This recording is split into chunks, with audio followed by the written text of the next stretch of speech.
Bom dia a todas e a todos. Bom dia. Eu queria dizer, inicialmente, que é uma satisfação estar presente nessa atividade. Nós, aqui no Brasil, não temos exatamente uma sociedade de amigos da comuna, mas há 10 anos atrás foi possível organizar um evento lembrando os 130 anos da comuna, agora lembrando os 140 anos da comuna. Eu devia estar fazendo graduação ainda na época dos 130 anos da comuna, mas com certeza estarei aqui nos 150 anos da comuna, nos 160, mas eu queria saudar a iniciativa dos organizadores, né, dessa atividade, a oportunidade, né, da gente estar relembrando os 140 anos da comuna hoje. A minha intervenção aqui parte de uma ideia muito simples. Para quem está aqui desde ontem, eu acho que eu vou falar coisas repetitivas, né?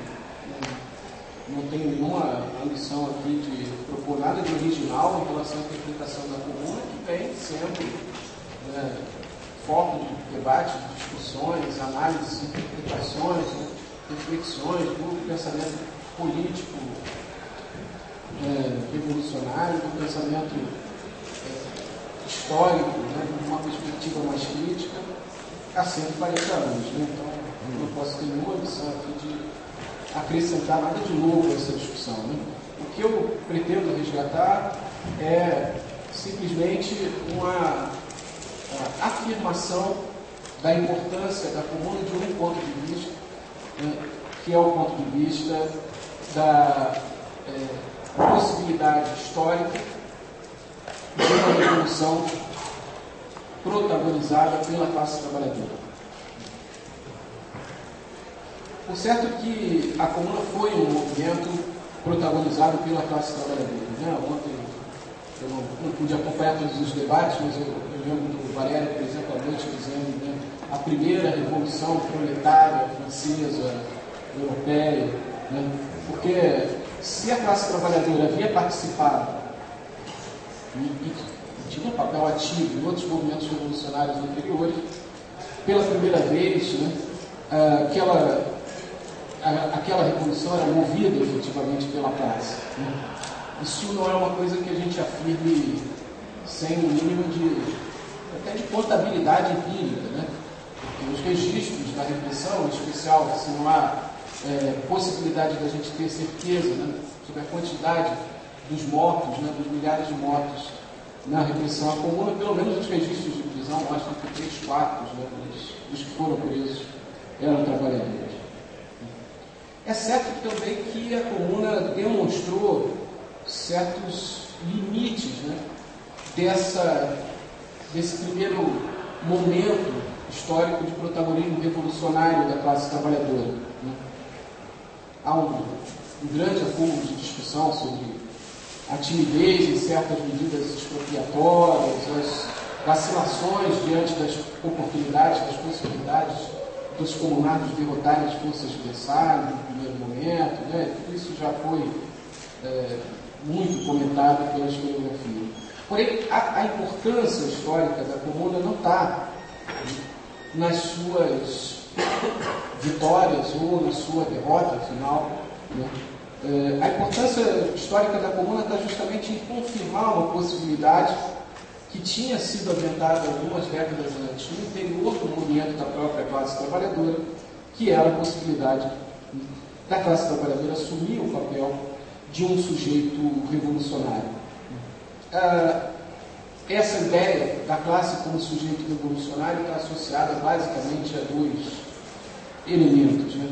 Da possibilidade da ação coletiva, consciente, da classe trabalhadora levar à superação da propriedade privada, do trabalho abstrato, explorado, estranhado, enfim, da lógica do capital organizando a produção e a lógica metabólica maior da sociedade capitalista, e indissociavelmente ligada a isso, a possibilidade dessa classe trabalhadora liderar um movimento pela superação do Estado, um instrumento necessário para a dominação de classes. Quem disse isso de forma mais acabada, mais clara, foi Marx, na sua análise sobre a Comuna, nos vários textos que escreveu, em especial na Guerra Civil em França, mas nas várias coisas que escreveu sobre a Comuna. Marx havia reconhecido nos anos 1840 esse potencial revolucionário da classe trabalhadora. E havia reconhecido isso porque havia conhecido a classe trabalhadora. Marx não nasceu um revolucionário, não nasceu comunista, né? E sequer Marx inventou uma teoria revolucionária ou uma proposta comunista. Ele conheceu as propostas comunistas do seu tempo, ele conheceu a classe trabalhadora do seu tempo e se convenceu do potencial revolucionário dessa classe trabalhadora. Se convenceu da possibilidade de que ela pudesse ser um sujeito revolucionário. Isso está presente já nos primeiros textos em que, de certa forma, ele afirma uma solução para o impasse dos seus primeiros escritos radicalmente democráticos, radicalmente antissistêmicos do ponto de vista político, mas ainda não fundamentados numa teoria da revolução como a que ele vai desenvolver depois. Então, por exemplo, no texto que ficou conhecido com o nome de Introdução à Crítica do Direito de Hegel, né, na virada de 1843 para 44, ele constatava que o caso alemão, o que a gente chama de Alemanha hoje, né, mas ele constatava que lá a burguesia não possuía o potencial de representar, né, um papel progressivo, um papel transformador, né, nem realizando a revolução na direção da emancipação humana, nem fazendo avançar um pensamento filosófico, uma concepção de mundo, né, crítico, né, que pudesse garantir algum tipo de desmistificação, né, do conhecimento. Aí ele dizia lá, então, as palavras do Marx em 1843 para 44, onde existe, então, na Alemanha, a possibilidade positiva da emancipação? Eis nossa resposta: na formação de uma classe que tenha cadeias radicais, de uma classe na sociedade civil que não seja uma classe da sociedade civil, de um estamento que seja de solução de todos os estamentos, de uma esfera que possua caráter universal, porque seus sofrimentos são universais, e que não exige uma reparação particular, porque o mal que lhe é feito não é um mal particular, mas um mal em geral, de uma esfera que não se opõe a consequências particulares, mas se oponha totalmente aos pressupostos do sistema político alemão. Por fim, de uma esfera que não pode emancipar-se a si mesma, nem se emancipar de todas as outras esferas da sociedade sem emancipá-las a todas, o que é, em suma, a perda total da humanidade. Portanto, só pode redimir-se a si mesma por uma redenção total do homem. A dissolução da sociedade como classe particular é o proletariado. E em relação à filosofia, já que se tratava de uma crítica à filosofia do direito do Hegel, o Marx vai afirmar: assim como a filosofia encontra as armas materiais no proletariado, assim o proletariado tem as suas armas intelectuais na filosofia. E logo que o relâmpago do pensamento tenha penetrado profundamente no solo virgem do povo, os alemães emancipar-se-ão e tornar-se-ão homens. Então, a filosofia que ele estava propondo, enquanto crítica radical do mundo tal como ele existia, encontrava-se com o proletariado e ganhava-se um outro sentido. O proletariado encontrava-se com a filosofia nesse sentido e também ganhava novas ferramentas, novas armas de compreensão do mundo para a sua transformação. Ora, a gente podia dizer, bom, mas esse é o Marx da juventude, o Marx do início da sua reflexão, muito mais filosófica, não o Marx da crítica da economia política. Mas quando Marx, em 1873, na segunda edição do Capital, escreve uma nova apresentação, discute um pouco com os críticos do Capital, com as críticas que tinham sido publicadas sobre o Capital, ele comenta, um dos críticos que tinha afirmado justamente talvez o que aparecesse de novidade com o Capital, segundo esse crítico, é que agora aquele senso filosófico, a capacidade crítica, a capacidade teórica, que seria característica do pensamento alemão, tinha migrado das classes cultas e tinha reaparecido ou ressuscitado na classe trabalhadora alemã. E o Marx comenta sobre isso, não? Concordando, lógico, com a ideia. O desenvolvimento histórico peculiar da sociedade alemã excluía a possibilidade de qualquer desenvolvimento original da economia burguesa, mas não a sua crítica. À medida que tal crítica representa, além disso, uma classe, ela só pode representar a classe cuja missão histórica é a derrubada do modo de produção capitalista e a abolição final das classes, o proletariado. A crítica da economia política burguesa, né, era, nesse sentido, uma representação, né, para usar a expressão que ele está usando aqui, da classe que tem como missão histórica, né, a derrubada do modo de produção capitalista e a abolição final das classes, como Marx apresenta a discussão que ele faz no Capital já em 1863. Mas será que o Marx passou, né, esses quase 30 anos seguro da sua perspectiva revolucionária ou da sua concepção afirmada a partir do contato com os próprios movimentos da classe trabalhadora, com as sociedades secretas comunistas em Paris, com o cartismo inglês, com o qual Engels teve um contato mais direto, com o qual Marx ia trabalhar depois um contato maior, com os movimentos dos trabalhadores na Alemanha, as greves dos tecelões na Silésia, quer dizer, a partir desses contatos com o movimento real da classe trabalhadora, ele chega à conclusão da potencialidade revolucionária da classe, mas será que ele, durante 30 anos, alimentou essa certeza teórica, ou essa expectativa política, né?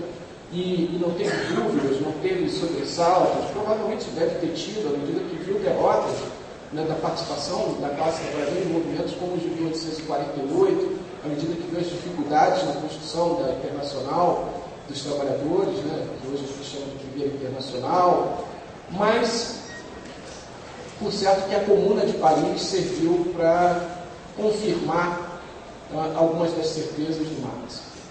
E esse é o motivo do texto que ele escreve em cima dos acontecimentos, né, 2 dias, praticamente, depois da derrota final da Comuna, ser um texto absolutamente, né, positivo em relação às orientações da Comuna, ainda que ele tenha passado, né, um período efetivamente de existência da Comuna, discutindo politicamente seus limites, discutindo politicamente, né, as posições que estavam sendo tomadas pelo Conselho, as várias correntes políticas, se posicionando ali, né.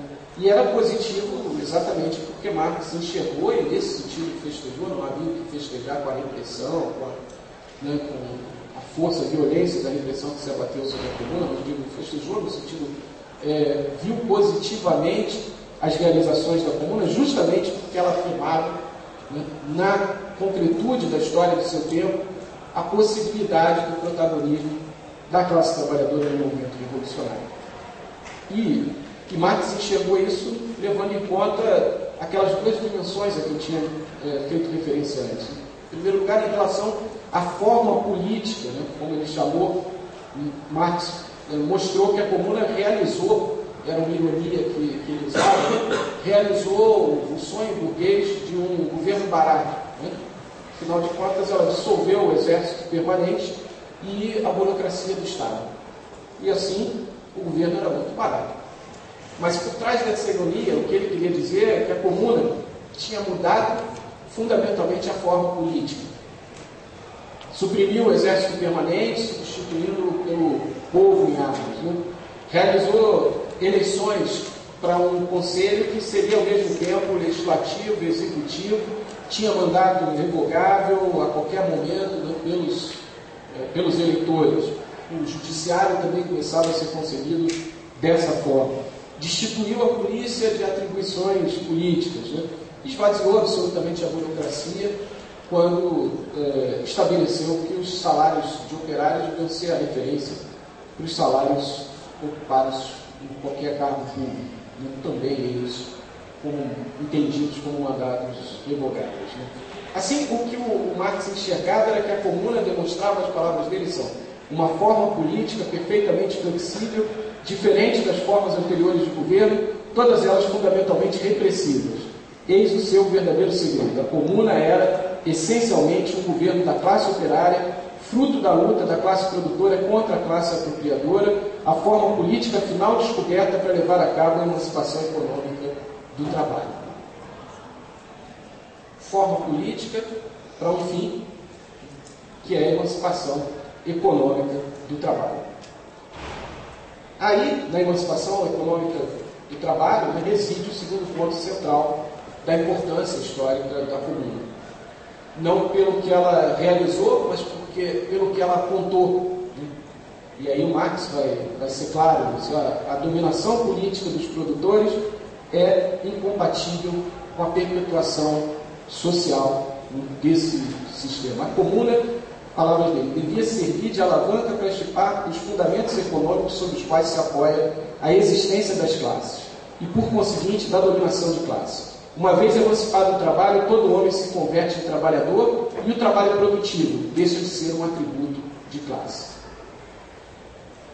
Medidas concretas nessa direção, ainda que muito incipientes, foram tomadas e é a partir daí que Marx vê as luzes desse caminho de uma nova forma política capaz de levar adiante o objetivo da emancipação do trabalho. Por exemplo, a abolição do trabalho noturno para alguns grupos profissionais, os padeiros são mais mencionados nisso, o fim das multas que reduziam o salário, mas principalmente, especialmente, a entrega às organizações dos trabalhadores das fábricas fechadas pelos patrões. Essas medidas já indicavam uma linha de conduta que, se pudesse ter se desdobrado no tempo, pelas próprias contradições que levantavam, apontariam uma direção de uma organização da produção que garantisse o potencial emancipatório de um trabalho livre e associado, como Marx dizia, que conduzisse, afinal, ao comunismo, ele dizia, o comunismo realizado. Bom, para nós, hoje, não é pouca coisa resgatar aqui o debate sobre a comuna de um ponto de vista da classe trabalhadora. Especialmente porque a gente vive uma fase de constantes questionamentos ao papel da classe trabalhadora como sujeito potencial da revolução, ou mais que isso, a gente vive uma fase de constantes questionamentos à possibilidade histórica da revolução. É claro que eu estou entre aqueles que aqui defendem que, enquanto o capitalismo estiver de pé, a análise do Marx, dos seus melhores intérpretes,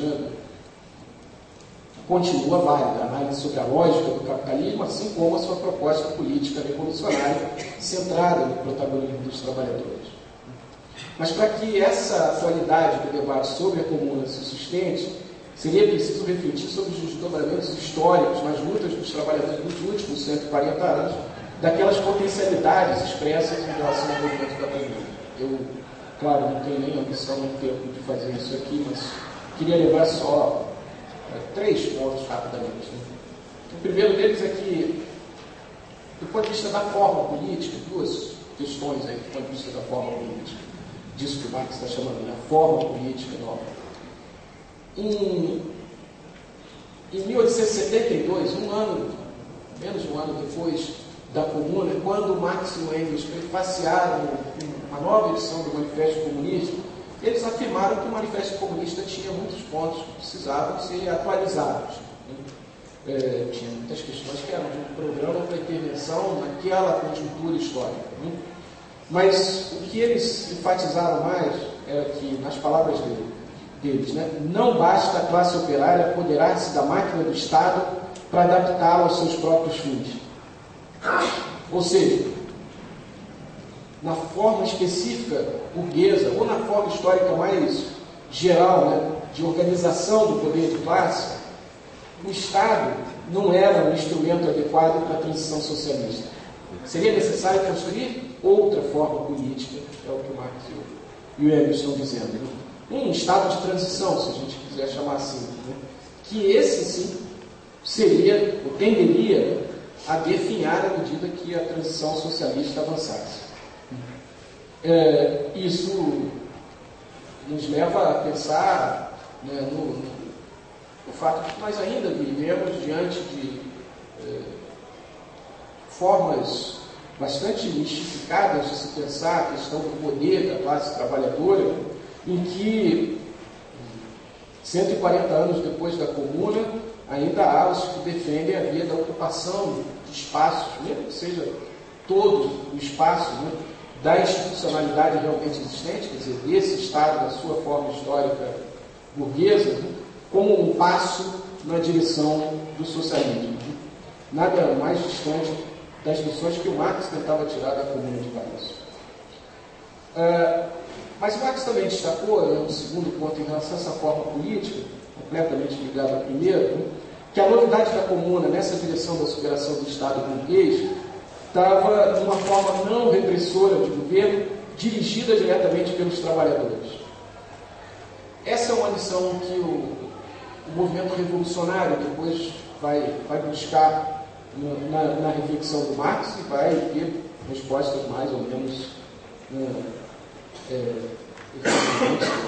positivas a essa leitura. Né? Mas lembramos, por exemplo, o Estado e a Revolução de Lenin, uma obra inacabada, porque a Revolução chamou a ação, mas que estava bastante bem esboçada, como um comentário dos textos do Marx e do Lenin. Né? Quando comentando essa questão do Marx, Lenin falou em destruição da máquina burocrática e militar do Estado, fazendo muita questão de acentuar esse ponto. Né?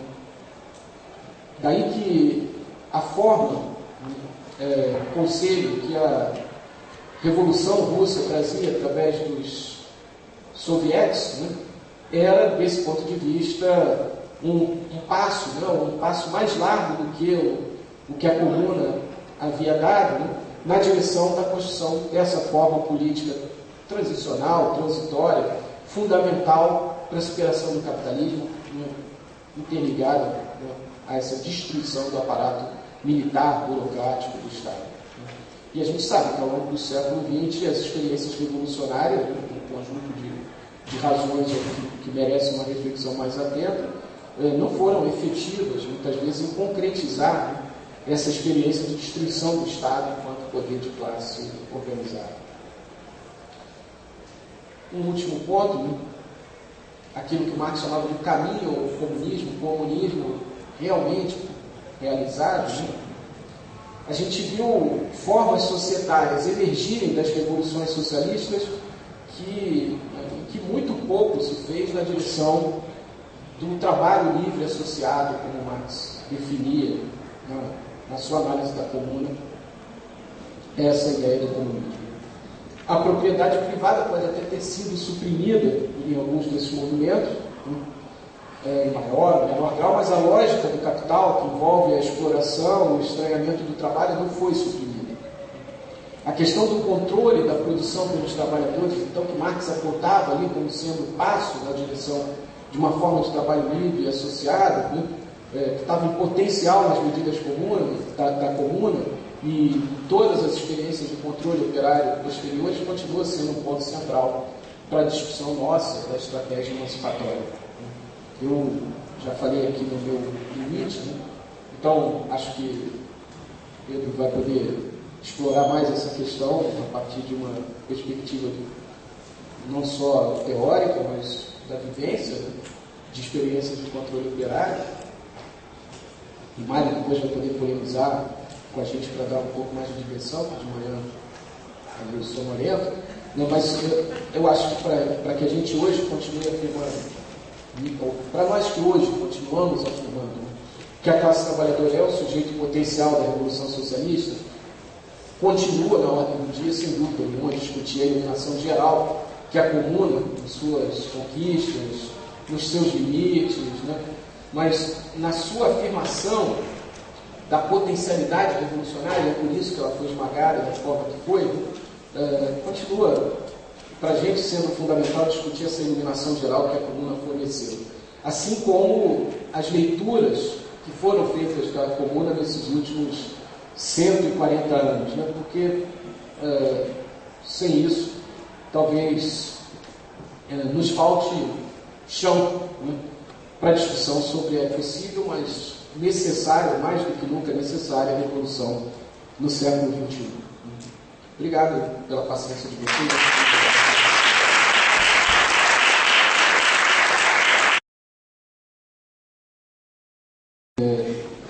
Bom, eu vou então chegar à questão da consciência, mas vou passar antes pelas questões que foram formuladas por Mário, porque eu queria deixar a polêmica para o final e tal, que eu ia falar depois dele, mas eu não vou responder o mais. Ontem o Valério, que tem uma verve mais polêmica e mais enfática, né, disse: diante de uma plateia de jovens, a gente tem que esclarecer os jovens. Somos todos jovens, os da mesa, estamos nos esclarecendo aqui, né? Mas, é claro, quando as questões que foram colocadas aqui pode parecer gerar alguma confusão, né? Eu sei que eu vou esclarecer a confusão de um jeito que não é que o Mário concordaria, mas como ele não pode falar depois de mim, fica... Esse foi o golpe. É claro que, por exemplo, quando Maria coloca as questões que são pertinentes, não, o Ricardo Antunes não é a favor da centralidade do trabalho, né? Ele defende a ideia de que estão errados aqueles que dizem que no mundo capitalista atual acabou a centralidade do trabalho. O que ele está dizendo é nesse mundo capitalista que a gente vive, o trabalho continua sendo central. E aí na forma que o Marx criticava, né? Não dá para dizer na forma do trabalho abstrato, como Marx pôs aqui, na forma do trabalho assalariado, do trabalho estranhado, do trabalho explorado, com todos esses adjetivos que a gente está dando. Aí da mesma forma que classe operária é um problema, por que é um problema? Talvez o Mário tenha falado rápido, vale a pena esclarecer, né?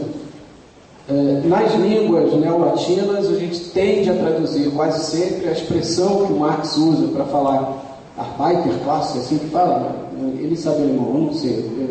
Eu não sei nada de Stuttgart, mãe, nem de alemão. Mas, minha ignorância é maior que o Mário, mas é Arbeiterklasse. É traduzido normalmente. No português, a gente ainda tem classe operária e classe trabalhadora, é bem comum. No francês é praticamente impossível ouvir classe trabalhadora. Classe ouvrière, né, que fala, não tem quase esse uso. Né? No espanhol também tem menos do que no português e tal. Então, o problema está ali que nós também tendemos a ver o operário como sendo o operário fabril, industrial e tal, e a ideia de classe trabalhadora, o conceito de classe trabalhadora do Marx é mais amplo do que isso. Então, aí estaria o problema do uso do vocabulário. Estou falando isso porque, não estou discordando em nada, estou concordando com ela, mas porque a gente tem um outro problema de vocabulário que o Marx também tinha, que é com a palavra trabalho, né? Que tem um duplo sentido nos usos que o próprio Marx está atribuindo, que é algo que o Engels resolveu pelo inglês, numa notinha no Capital, né? Quando o Marx está definindo, né? Acho que eu tenho isso aqui, vou achar lá, né? Quando o Marx está dizendo, por exemplo, então, o Marx numa passagem diz: todo trabalho é, por um lado, dispêndio da força de trabalho do homem no sentido fisiológico, e nessa qualidade de trabalho humano igual o trabalho humano abstrato gera o valor da mercadoria. Todo trabalho é, por outro lado, dispêndio de força de trabalho do homem sob forma especificamente adequada ao fim, e nessa qualidade de trabalho concreto útil produz valores de uso. Que era o que a Maria tinha proposto aqui, né? E o Engels diz que o inglês tem uma vantagem para isso, né? Porque, diz o Engels, a língua inglesa tem a vantagem de possuir duas palavras distintas para esses dois aspectos do trabalho. O trabalho que gera valores de uso e é qualitativamente determinado chama-se work, em oposição a labor. O trabalho que cria valor e é medido apenas quantitativamente chama-se labor, em oposição ao work. A leitura do Engels, alguns ingleses nem usariam com essa exata distinção, mas existem duas palavras para falar, né, disso que está reunido em torno de trabalho nas nossas concepções. E estou dizendo isso por quê? Porque às vezes a gente usa uma metáfora que está presente no Marx, está presente nos discursos marxistas e tal, do conflito capital-trabalho, né? E desse ponto de vista, o ponto de chegada dessa questão pode ser: o trabalho vai emancipar o homem. E eu acho que é aí a polêmica que o Mário está fazendo, né? Mas o trabalho, emancipar o homem é superar o trabalho, né? Então como é que o trabalho é que vai emancipar o homem, né? A questão é que aí é preciso distinguir outro nível, né? E volta à questão da classe operária, da classe trabalhadora.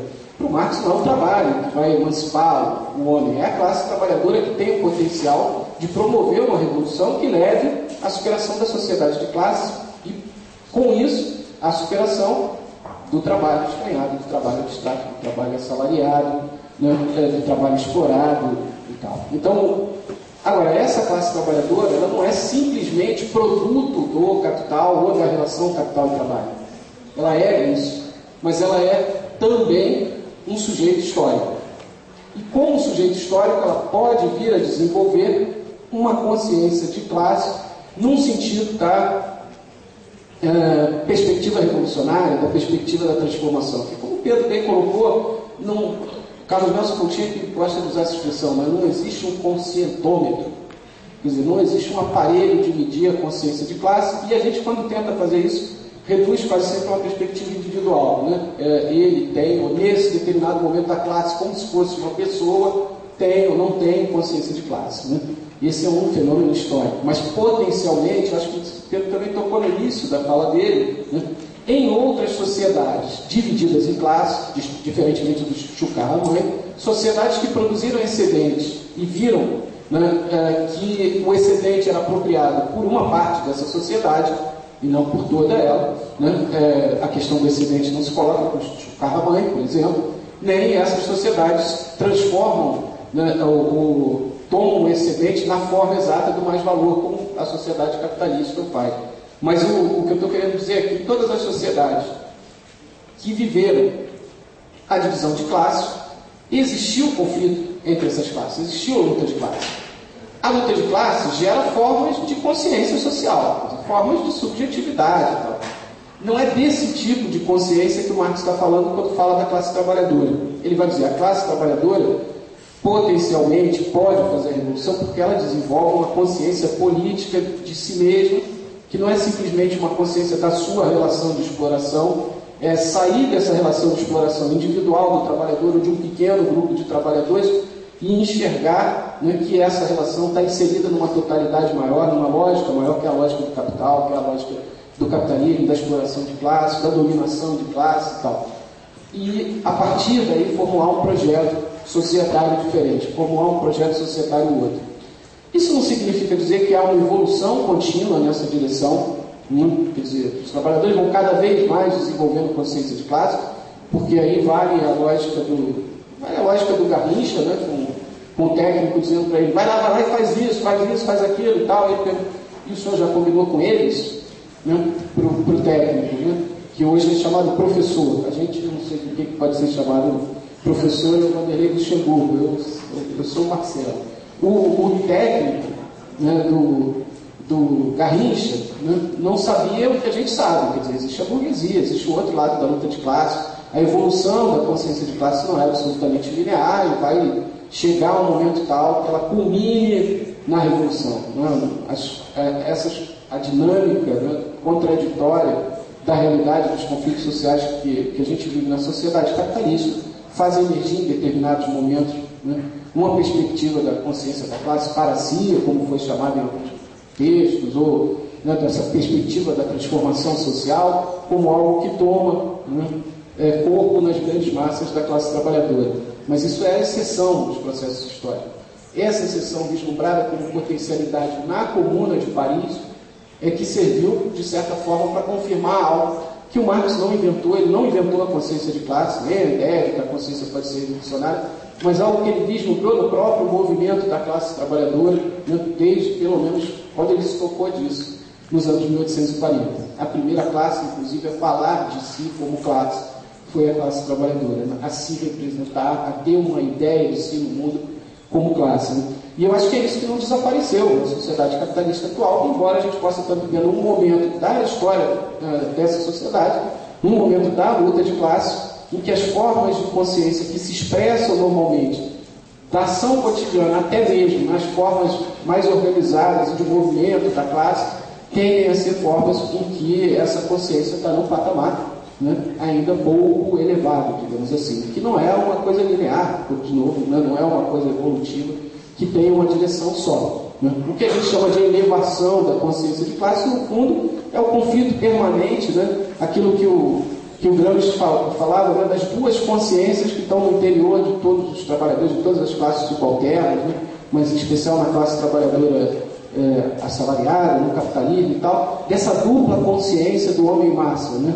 Um senso comum que o prende à realidade atual como se ela fosse natural, insuperável e tal, e lampejos de senso crítico, que quando, né, educados numa direção transformadora, podem, mas a partir do que já está nessa consciência, nessa dupla consciência, quando educados na direção de uma perspectiva transformadora, podem gerar, né, outros frutos, outras possibilidades. Mas eu acho que era isso, né? Agradeço aí a paciência de vocês, embora vocês tenham chegado atrasados, como a Maria falou, todo mundo merece almoçar e o evento tem uma carga. Hoje você vai ficar até meia-noite, é isso, cara?